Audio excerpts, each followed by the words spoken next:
It is Makeover Monday, and today's healthy recipe remake is almond milk. Now you're probably thinking, wait, isn't almond milk already healthy? But a lot of the versions you buy in the store have unnecessary and unhealthy additives, like sugars, gums, and even carrageenan, and they barely contain any almonds at all. So I'm going to show you how to make a 2-ingredient recipe that will be the best almond milk you've ever had. First things first, you need to soak your almonds. So in this jar, I have 3 cups of filtered water and 1 cup of organic raw almonds. The raw almond part is important. You don't want to buy roasted or salted almonds, as they will not turn out the same. So this is going to go in my fridge, and it's going to soak for 4 to 6 hours or overnight. Okay, so now that our almonds are done soaking, I have drained and rinsed them. So I'm going to get these into a blender. You want to make sure you're using a high power blender for this. I'm using a Vitamix, but Blendtec is a really good one. Breville has some great options too, but make sure you're using a high power blender. Then I've got 3 cups of filtered water. You don't want to use the water that was in the almonds. So this is fresh filtered water. 3 cups there.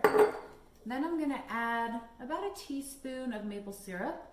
You could also use honey in here, or you could just use some vanilla, or if you're gonna use this as like an all-purpose milk and you don't want it to be sweet in case you use it in a savory recipe, then you could just leave it out entirely and just do almonds and water.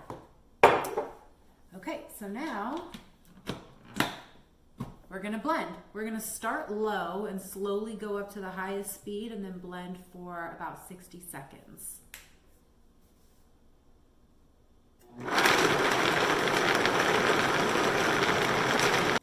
All right, so once you're done blending, I blended about 60 seconds. We're going to filter it out because there is still going to be some pulp in there. So I have a nut milk bag secured over a container here just with a rubber band, and I'm going to hold on to it too as I pour it in. So I'm going to slowly pour this through the nut milk bag, which is going to hold on to the pulp in the bag and then leave the super creamy almond milk in the bottom. And then once we get this all filtered through, we'll squeeze it out and do all of that. But when you put this back in a container or in a jar in the fridge, it'll keep for about 5 days. So I don't recommend making double batches of this because it doesn't keep as long as a store-bought almond milk because it doesn't have any of those additives or fillers or preservatives. So I'm just gonna let this keep draining, and then once I get everything filtered through, we will squeeze it all out. All right, it's still slowly dripping in here, but I'm gonna slowly take my hand and squeeze it down through this bag to speed up the process a little bit because the container's getting kind of full. So it's a little foamy as I'm squeezing it. That's okay, that's just because of all the friction that the blender caused.